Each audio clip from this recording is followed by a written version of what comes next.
Olá, buscador da super saúde, meu querido, minha querida participante desse congresso da super saúde abordando a cura das doenças.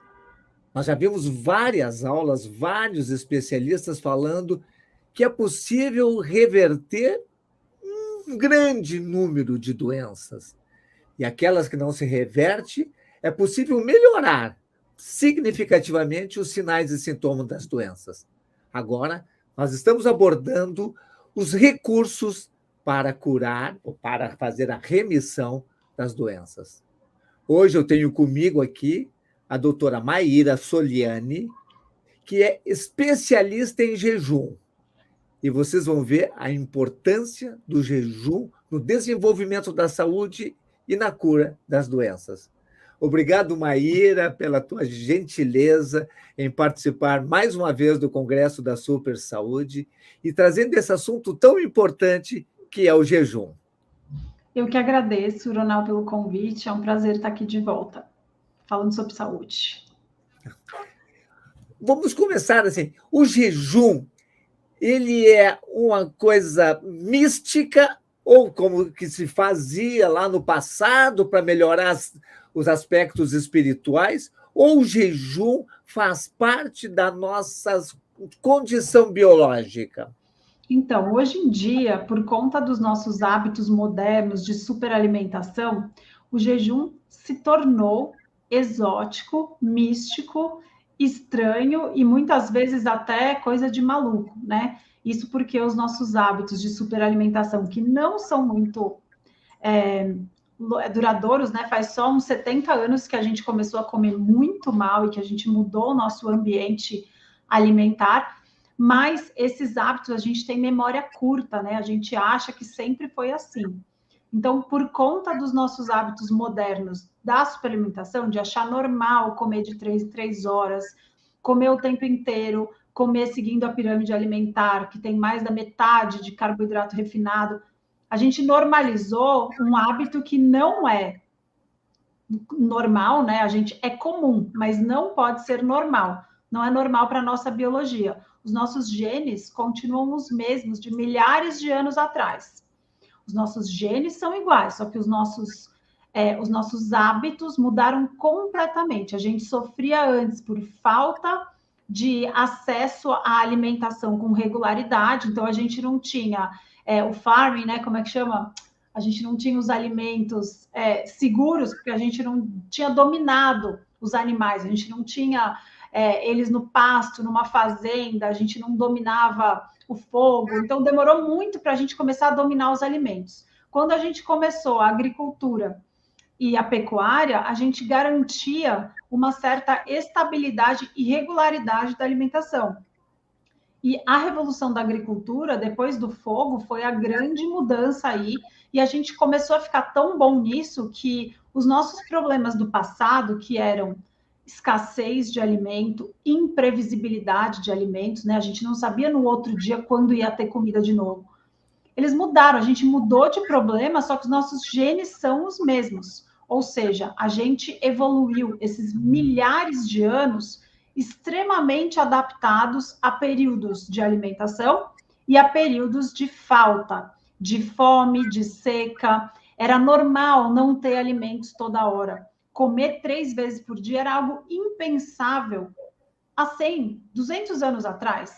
Então, o que aconteceu é que a gente agora ficou muito bom em acesso ao alimento, tão bom que a gente barateou de um jeito que hoje em dia a gente basicamente acha normal comer produtos alimentícios, não é comida, é uma combinação suprafisiológica de coisas que inflamam, que deixam a gente com mais fome, que desregulam o nosso apetite, que alteram os nossos hormônios, e a gente normalizou isso.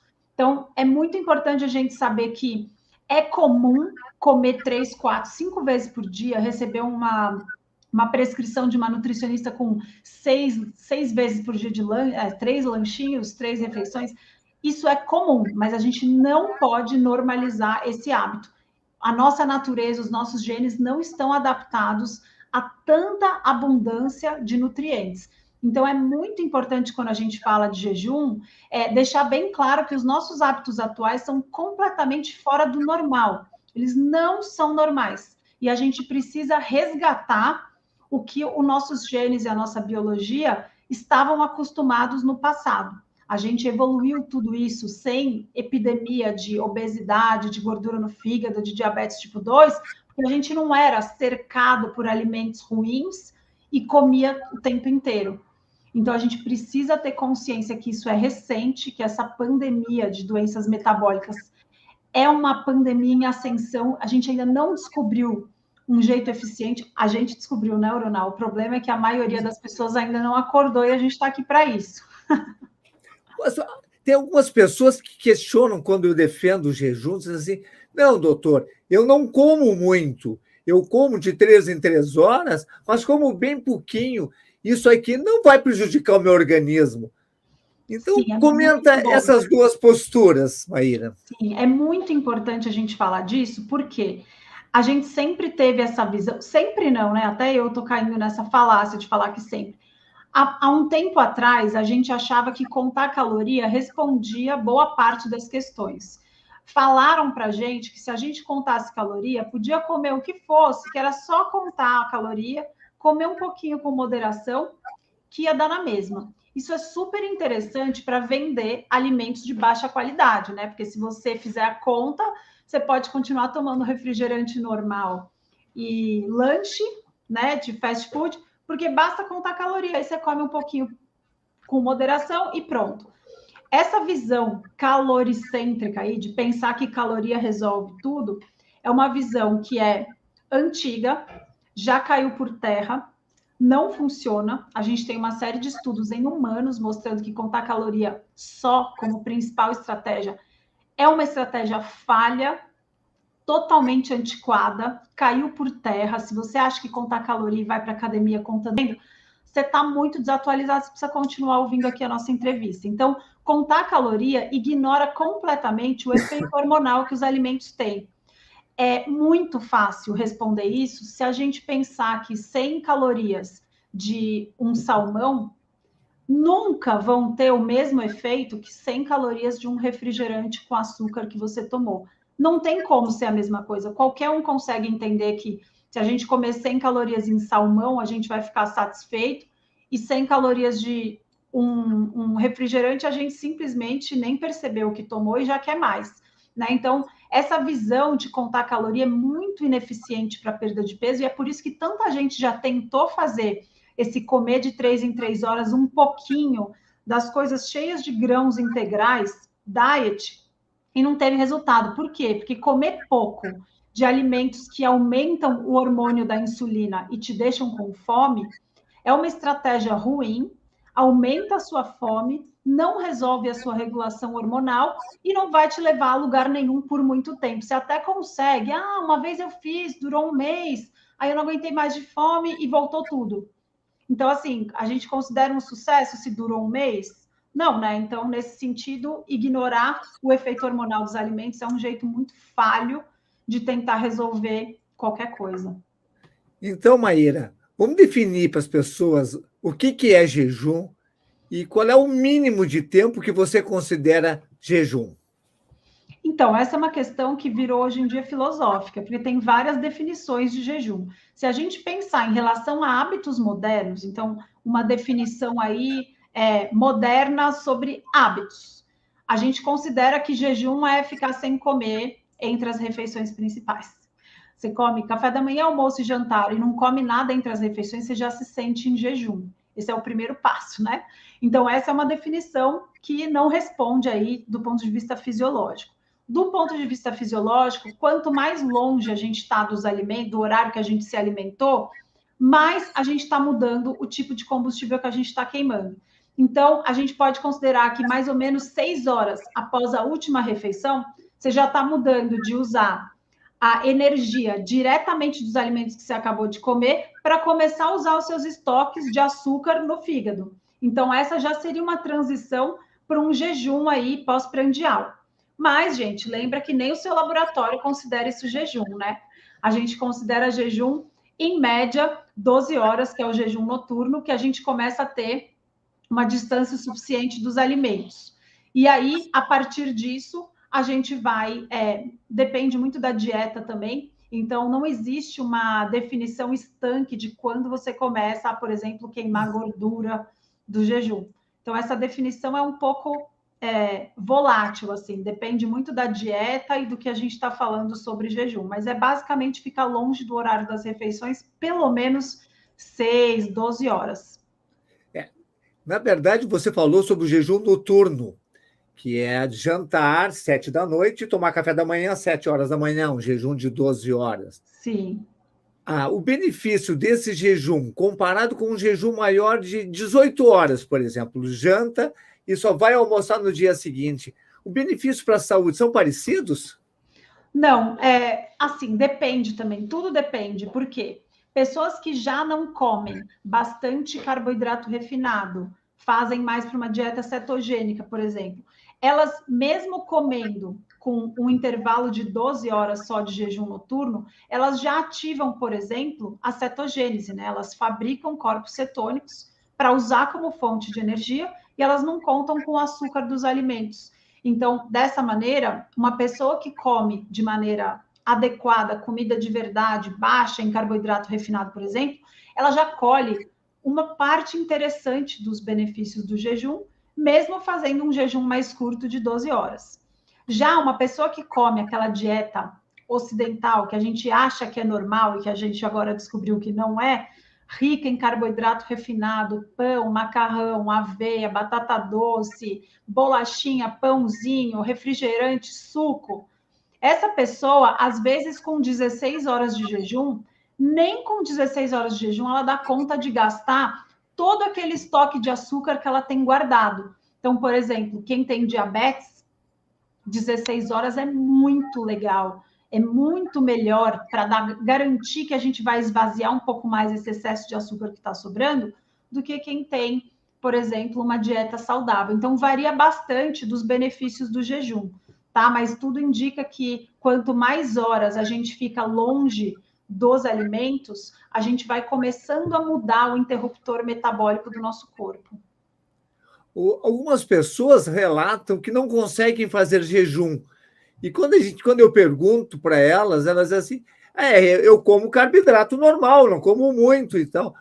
Dá para fazer jejum tendo o hábito de comer carboidrato em todas as refeições? Dá, mas é bem mais difícil. Qual que é o problema? De novo, os hormônios, né? Quando a gente está numa dieta alta em carboidrato, principalmente se você tiver já há muito tempo fazendo isso, já começou a ganhar gordura na região abdominal, está acima do peso, está com gordura no fígado, está com pré-diabetes, o que vai acontecendo? A sua insulina fica muito alta depois que você come esses carboidratos. E essa resposta da insulina é justamente para baixar seu açúcar logo. Só que para o seu cérebro, essa queda rápida no açúcar pode resultar em um aumento de fome, um aumento dos níveis de estresse, irritabilidade e até uma sensação de hipoglicemia. Só que se você for picar o dedinho lá, tá acima de 70, tá? Então, o que acontece? O uso desses alimentos, que são uma combinação muito grande de carboidrato refinado, açúcar com óleo vegetal, eles vão fazendo com que você fique numa gangorra, numa montanha russa ao longo do dia. E aí, cada vez que você tenta pular um lanchinho para chegar até o almoço sem beliscar no meio da manhã, você vai ficando irritado, estressado e ansioso. E aí vai parecendo impossível mesmo jejuar. Então, para essas pessoas, realmente, sem mudar, sem diminuir a quantidade de açúcar que come na dieta, e açúcar, eu volto a dizer aqui, não é só o açúcar que você coloca no seu café. Os amidos, as raízes, os grãos integrais que falaram que tudo bem, a aveia, o arroz integral, a batata doce, eles também viram açúcar quando eles são digeridos. Então, se você tem a insulina já na basal já mais alta, você pode ter esse tipo de sensação, irritabilidade e até uma sensação de dependência justamente por isso. Então, aí, nesse caso, apesar de conseguir fazer jejum, vai ser bem desagradável e bem insustentável. E hoje em dia a gente usa o jejum de uma maneira sustentável, porque os resultados não aparecem com uma vez que você pratica o jejum, eles aparecem com a prática consistente dele. Então, se você começar de uma dieta péssima e tentar fazer jejum direto, pode ser que seja difícil demais para você a ponto de você largar. Então, tudo é uma questão de e entender os conceitos, né? Tem alguns estudiosos que defendem assim, fazer um período de 10, 15, 20 dias de uma alimentação low carb para preparar o corpo para depois fazer jejum. É preciso isso ou pode entrar direto? Então, essa é uma questão muito boa, porque apesar de eu ser especialista em jejum e estudar bastante a fisiologia, ver os artigos científicos e tal, é muito importante a gente sempre ter o pé na prática, né? E os meus pacientes, eles entram nessa fase de melhorar a saúde de várias maneiras diferentes e elas parecem funcionar independente, tá? Com certeza, a sustentabilidade da prática do jejum, quando a gente começa a limpar a alimentação, fica mais fácil. Mas tem muitos pacientes que trabalham em condições ruins, que não têm muita informação em relação à alimentação e encontram o jejum como uma estratégia acessível, barata e simples, né? Alivia um pouco da nossa preocupação do dia em acertar 7 vezes por dia o que você vai comer. De repente, você só se preocupa com uma refeição. Então, nesse sentido, para algumas pessoas, ficar em jejum é mais fácil do que acertar o que eles comem. Então, o jejum pode sim ser uma porta de entrada para os bons hábitos alimentares, e o que vai acontecendo é que a pessoa percebe os benefícios do jejum e percebe que depois de se alimentar, ela não se sente bem. E aí ela começa a se interessar com, nossa, tem alguma coisa que eu possa fazer na hora que eu como para continuar bem, igual eu fico no jejum?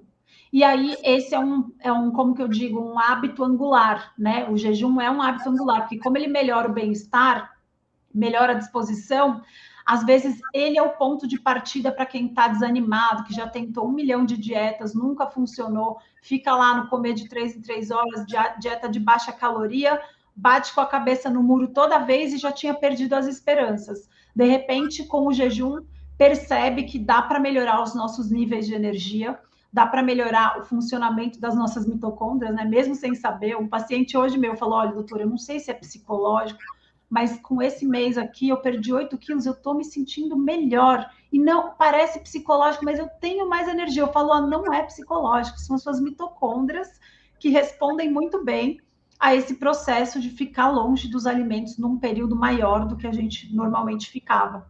Então, realmente varia. Pode falar. Eu tenho uma dúvida, Maíra. O jejum, ele é favorável às mitocôndrias, isso não há dúvida nenhuma. Mas o jejum aumenta o número de mitocôndrias? Ele cria uma mitocondrogênese? Sim. A biogênese mitocondrial é um dos processos que são ativados durante a prática do jejum, tá? O que a gente tem que entender? Tem vários processos que ativam a autofagia, né? A autofagia, para quem nunca ouviu falar, fiquem tranquilos, vocês são normais. Autofagia é um termo que a gente usa que significa reformar as organelas dentro do nosso corpo, tá? E se você nunca ouviu essa palavra na vida, tudo bem, isso é normal, significa comer a si mesmo, tá? Autofagia é o jeito mais fácil de falar, é comer a si mesmo. Mas aí você fala, poxa, comer a si mesmo, então isso é ruim. Não, gente, é uma coisa boa, tá? A autofagia é um método pelo qual o seu corpo limpa o que não está funcionando bem. Quando a gente tem mitocôndrias que não funcionam bem, vou usar um exemplo fácil aqui. Motor velho de carro. Motor velho de um carro, ele libera aquela fumaça preta que polui muito o meio ambiente, né? Uma mitocôndria velha, e vou contar para vocês, sabe o que deixa a mitocôndria velha? Inflamação crônica, excesso de açúcar na dieta, excesso de óleo vegetal na dieta, excesso de poluente, dormir pouco. Então, na vida moderna, a gente tem vários jeitos de agredir a saúde das nossas mitocôndrias. E elas vão ficando velhas, mas você não dá tempo para elas serem reformadas, tá? O que é reformar uma mitocôndria? É justamente o processo de autofagia. A gente, quando está longe dos alimentos, tem um estímulo bem forte que fala assim, olha, pessoal, estamos num horário de estresse aqui, a gente precisa reformar o que não está bom para a gente reaproveitar. Vamos sinalizar todas as mitocôndrias ruins aqui, vamos botar uma bandeirinha para digerir e virar energia, porque não está vindo alimento agora. Então, basicamente, o que a autofagia faz é esse processo de olhar a mitocôndria ruim e reformar, tá? Isso serve para outras células também. A gente está falando da mitocôndria, para outras organelas. Então, o que é importante tirar disso? Se a nossa fábrica de energia está funcionando mal, com motor ruim, poluindo aí, fumaça preta, e o jejum é uma forma de reformar esses motores aí, aumentar o número e a qualidade deles, por que não fazer, né? Quando a gente come o tempo inteiro, a gente inibe que esse processo aumente de concentração, né? A autofagia basal acontece o tempo inteiro, mas esse processo é muito aumentado quanto mais a gente fica longe dos nutrientes, né? O jejum não é o único, mas ele é um dos principais sinalizadores da autofagia, desse processo tão maravilhoso de comer a si mesmo. E, inclusive, muita atenção para a autofagia, porque, inclusive, eles ganharam o prêmio Nobel, né? Os dois responsáveis aí por descobrir como que a autofagia funciona. Ela é um processo inteligente. No passado, a gente acreditava que o corpo come a si mesmo, mas é meio desordenado, bagunçado. Não, nosso corpo é muito inteligente. A gente sinaliza só o que não está bom e recicla. Só que se você comer o tempo inteiro, cada dia as pessoas dormem mais tarde, comem até o último minuto de abrir os olhos, acordam cedo para trabalhar e já comem a hora que acordam. Cada dia a gente dá menos tempo para o corpo ativar esse processo de limpeza, né? E isso, por exemplo, os neurônios, o nosso cérebro precisa muito desse tempo para reformar o que não está bom. A gente vai acumulando um monte de sujeira no cérebro, que é como se fosse uma ferrugem. E de repente a gente vê o aumento aí dessas doenças neurodegenerativas, do Alzheimer, né? Essas demências têm muito a ver com esse acúmulo de porcarias que não foram recicladas, porque a gente não dá tempo mais para reciclar. E esse aumento dessas doenças neurológicas, a gente está vendo esse aumento abrupto agora, por quê? Porque esse surto de ter mudado a forma como a gente se alimenta começou faz menos de 50 anos. Não deu para os genes das pessoas mudarem. Isso aqui é fruto dessa geração. Então, essa geração que começou a comer mal e envelheceu, está com esse aumento absurdo aí de Alzheimer. Então, é importante a gente pensar na importância de dar tempo para o nosso corpo fazer o que ele já sabe fazer, que é a limpeza e manutenção da saúde celular. Então, essa é a importância maior, assim, que eu acho do jejum, que a gente não tem deixado tempo para a natureza agir. E tem-se a ideia de que quanto maior o tempo de jejum, maior a capacidade de autofagia. E as pessoas me perguntam seguidamente: essa autofagia é capaz de fazer comer nódulos grandes, tipo nódulos de tireoide, cistos sinoviais, lipomas, outros crescimentos que não servem para nada? A autofagia consegue?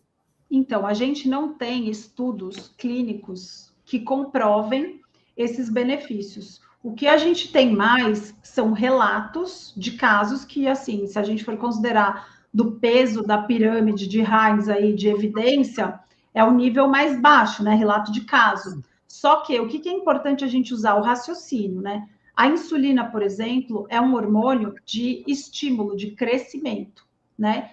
Por coincidência, existem muitos, mais de 9 tumores que já são claramente relacionados a excesso de insulina, resistência insulínica. Então, o que a gente usa como raciocínio clínico, né? Se excesso de insulina estimula o crescimento, será que controlar a insulina através do jejum e através de uma alimentação mais baixa nessas comidas processadas não é uma forma de controlar esse principal, a gasolina na fogueira aí? Então, muito se questiona sobre essa plausibilidade biológica de usar nesse sentido. A gente tem, hoje em dia, vários estudos em relação a, por exemplo, saiu um agora sobre cistos renais. Quando eu fui para Toronto estudar a prática do jejum intermitente lá com o Dr. Fung, ele é um nefrologista extremamente bem reconhecido pelo tratamento do jejum terapêutico, né? Eu acompanhei o Dr. Fung nas consultas e, assim, não tem um peso científico gigante que eu vou falar porque é observação clínica, mas lá eu acompanhei e ele me falou, olha, esse paciente aqui tinha um cisto renal gigantesco, tinha vários cistos, né, rins policísticos, e agora o tamanho do rim dele diminuiu, a creatinina dele melhorou, a função renal dele melhorou. Eu achei super interessante na época. Ele falou: olha, é assim, não tem estudo, mas é incrível como eu tenho vários pacientes assim. E ele é nefrologista, né? E eu nunca esqueci disso. E aí, o que a gente começa a ver? Vários desses tumores, até os benignos, relacionados à hiperinsulinemia, melhorando com a prática do jejum, com o controle, né? Então, por exemplo, no diabetes, na resistência insulínica, é muito comum aqueles acrocórdons, né? Aquelas verruguinhas que a gente chama em inglês de skin tags. É um monte de verruguinha que fica na região abdominal, nas dobras, junto com aquela manchinha preta que a gente chama de acantose nigricans. Inclusive, se você tem isso e nunca achou que era um problema, vá fazer exames laboratoriais porque você tem resistência insulínica. Então, assim, o excesso de insulina na pele, ele aumenta a fabricação de queratinócito, ele aumenta a fabricação de pigmento, a ponto de escurecer e formar verruguinhas na pele. E o que é incrível? Quando a gente coloca esses pacientes em remissão, né, controle de insulina, essas manchas e esses acrocórdons desaparecem. Então, assim, a gente tem vários exemplos na prática clínica que mostram que insulina é um fator de crescimento, tem vários tumores associados ao aumento deles. Quando a gente controla a insulina, alguns desses que são visíveis, a gente vê na prática clínica melhorarem. Lipomas, a gente vê muita coisa melhorar aí, mas a gente não tem o peso dos ensaios clínicos para provar, porque realmente falta tempo, né? Faz pouco tempo que o jejum recebeu os holofotes científicos para começar a ser testado em humanos. Então, não faz muito tempo e a gente não tem sobre todas as doenças para ver se o jejum é a solução ou pelo menos uma ajuda. Mas o que a gente sabe é que jejum é uma arma extremamente poderosa para controlar níveis excessivamente altos de insulina. E, por outro lado, a gente também sabe que a resistência insulínica, ou ela é a raiz de várias dessas doenças crônicas que não existiam no passado, ou ela é um agravante, ou seja, ela piora condições que tem a resistência insulínica junto, né? Um exemplo é ovários policísticos. Os ovários policísticos são extremamente sensíveis à circulação de insulina. E a gente vê que as pacientes, quando começam a controlar a insulina, ficam férteis, melhoram a doença, emagrecem. Então, assim, a gente tem muitos indícios de que o jejum é uma ferramenta terapêutica para muitas doenças que a gente acha que não tem nada a ver uma coisa com a outra. Umas questões práticas agora, Maíra. As pessoas estão Vamos loucas lá. para saber. Um jejum intermitente, sei lá, 16, 18, 14 horas, onde tem 2 janelas de alimentação, pode ser feito todos os dias? Com certeza pode. Isso é importante lembrar. Volta para o passado, gente. Às vezes a gente não comia nem uma vez por dia, todo dia. Como é que a gente normalizou a ponto de achar que ficar sem lanchinho é um sofrimento, que você é um pobre coitado, né? Que as pessoas têm dó de si mesmas de pularem refeição. Gente, o normal era esse, tá? O que depende é assim, pode fazer 2 refeições ao dia. Se você só conseguir fazer uma refeição de qualidade, às vezes é melhor uma do que várias, tá? É o menos, porém melhor. A gente nunca pode falar de refeição em geral, porque não dá para comparar uma refeição de, sei lá, miojo, não pode falar marca, né? Macarrão, sei lá o que, processado, com refrigerante normal e salsicha, versus um prato de carne moída com salada e salada de folhas verdes com tomate. Vocês entendem que não dá para comparar alhos com bugalhos? Então, assim, refeição, que refeição você está falando? Ela é nutritiva? É suficiente de proteína lá na sua refeição? É comida de verdade? Ou é congelada? Comida congelada, comida do delivery, que é tudo porcaria. Então, assim, a qualidade, quando a gente fala de jejum, a gente acaba esquecendo da dieta. Mas, assim, a sustentabilidade do jejum, o que é um bom raciocínio pensar? Não dá para viver para sempre em jejum, certo? A gente precisa se alimentar. Só que também não dá para se alimentar o tempo inteiro, certo? Porque senão a gente vira o que estamos vivendo hoje, essa crise de pandemia de doença metabólica. A gente precisa combinar de um jeito inteligente as 2 estratégias. E aí, por isso que é tão importante saber o yin e o yang. Qualidade da alimentação faz toda a diferença, porque no jejum você destrói o que é ruim. Mas aí você vai lá e come bloquinhos doentes, em vez de comprar de comer bloquinhos saudáveis para reconstruir o que você destruiu no jejum? Você não quer uma mitocôndria saudável? Como é que você vai reconstruir uma mitocôndria saudável se tudo que você come é proteína glicada cheia de açúcar, que entorta o formato dela e não faz uma mitocôndria decente, que funciona direito?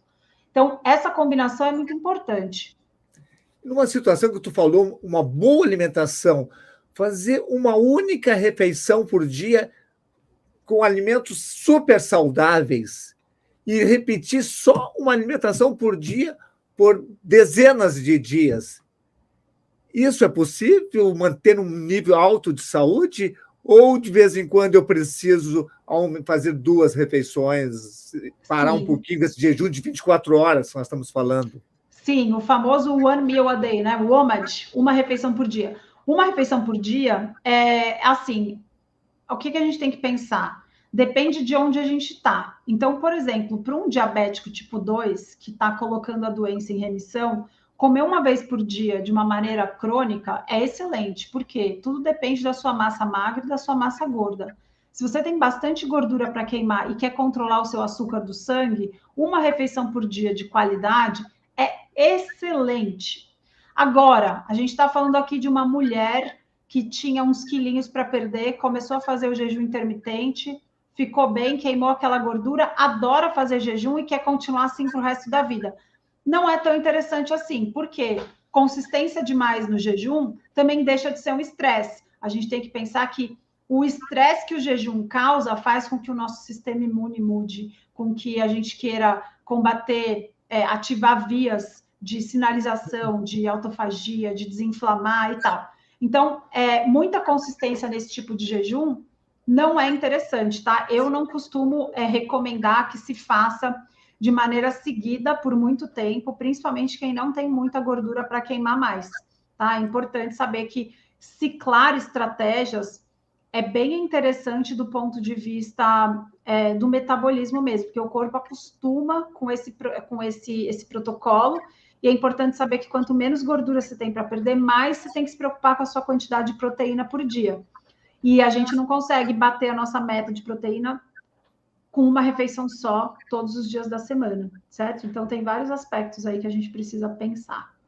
Alguns pacientes, eles estudam, procuram se informar e descobrem que a autofagia é maior quanto maior o período de jejum.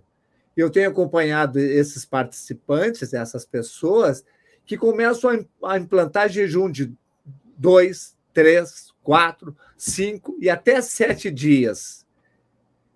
Eventualmente, não regularmente. Sim. Qual é a periodicidade que eles podem fazer jejum maior do que 24 horas? Então, isso também, primeiro que a gente não tem um número. Então, se vocês ouvirem qualquer médico falando assim, ai, X pode 4 dias, tal. Não existe isso, tá, gente? Então, estudos publicados comparando as doses de jejum não existe. A resposta para essa pergunta depende de vários aspectos. O principal deles é quanto de gordura você tem estocado, tá? Quanto mais gordura corporal você tem, menos preocupação você vai ter com esse tipo de questão. Agora, para quem tem massa magra abaixo do normal e massa gorda com pouca reserva, poucos quilos para perder, daí a indicação é bem individual. Eu, na minha prática, eu não recomendo jejum prolongado sem acompanhamento médico, justamente por isso, porque as pessoas normalmente não têm um senso de julgamento muito bom em relação a isso. Então, para jejuns acima de 3 dias, eu não recomendo que se faça antes que você veja se você está nutrido, tá? A gente tem a impressão que hoje em dia as pessoas estão sempre bem nutridas porque elas estão obesas. Não, a gente tem muitos obesos desnutridos justamente porque o problema é a qualidade e não a quantidade de coisas que você come. E daí uma pessoa mal nutrida fazer jejuns longos, ela pode ter vários riscos na realimentação que não valem a pena ser realizados. Então, a frequência e a indicação para jejuns prolongados, na minha opinião, deveriam ser só sob supervisão médica. Maíra, está maravilhosa, está bem didática, as pessoas estão aprendendo bastante. Eu gostaria que tu agora mandasse uma mensagem de coração para coração para as pessoas que estão assistindo esse congresso, falando sobre dando a tua mensagem sobre a importância do jejum para diminuir os sinais e sintomas de doença. Tá. Eu gosto de usar uma estratégia de falar de um jeito muito simples para que todo mundo entenda. Então, eu vou convidar vocês a entrarem na minha história aqui dos cactos, tá? Gente, cacto é uma planta muito robusta, muito resistente, que é assim, ela aguenta muito desaforo no deserto, né? Ela está adaptada a viver em condições super difíceis de sobrevivência. Muito pouca água ela tem, raízes profundas, ela acha água até lá no fundo do lençol, ela consegue poupar perda de água. O cacto é uma planta muito incrível, cheia de adaptações incríveis. O que acontece quando você pega um cacto desse e leva para uma floresta tropical? Você enche ele de água. Ou você pode fazer igual eu fiz, eu já matei cacto, não sei quem aí já matou. Não adianta ter boa intenção, a gente faz mal para ele de qualquer jeito. Eu achava que água é bom para a planta, então pelo menos um pouco de água eu precisava. O que aconteceu? Eu reguei tanto o meu cacto que ele apodreceu, né? Então o cacto é uma planta que está adaptada a situações de muito pouca água.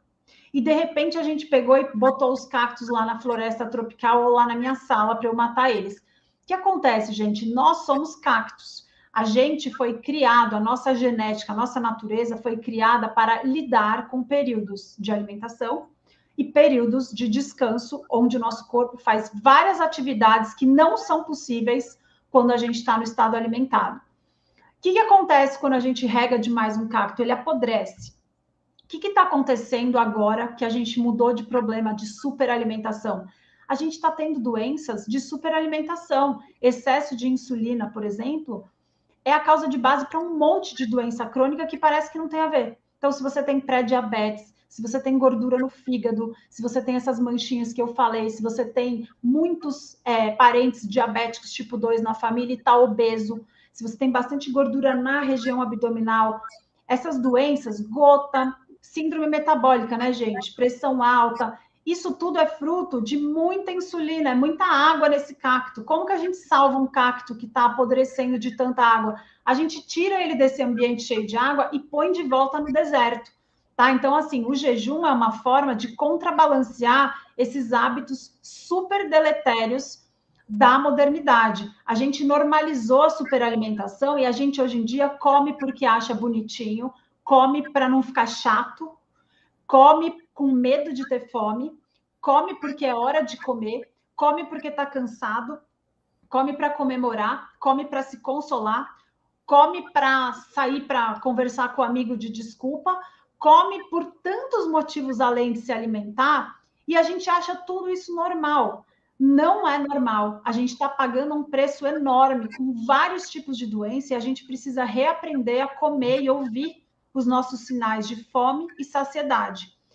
Só que no meio desse ambiente todo, além de tudo, a comida que a gente está comendo vicia, aumenta o desejo por mais. A gente tem dificuldade em parar, descontrola em quantidade. Por quê? Porque esses alimentos não são encontrados na natureza. Ninguém tem overdose de salmão, de carne moída, de um bife com brócolis. Ninguém nunca me falou assim, ai, doutor, eu perdi o controle, eu comi 2 quilos de carne moída e 5 quilos de couve. Ninguém faz isso. Agora, quem aí já perdeu o controle com pizza, com brigadeiro, e se sente culpado porque não tem força de vontade? Gente, não é força de vontade. Esses alimentos desregulam o nosso cérebro, o nosso apetite e aumentam a nossa fome. Aí você não para de comer.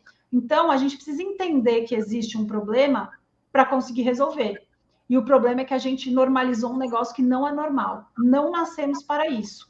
Então, se você sofre com esse tipo de atitude, de se sentir mal por comer muito, não tem resultado comendo o dia inteiro, várias vezes por dia, você realmente precisa sair desse ambiente cheio de comida e começar a trocar quantidade por qualidade.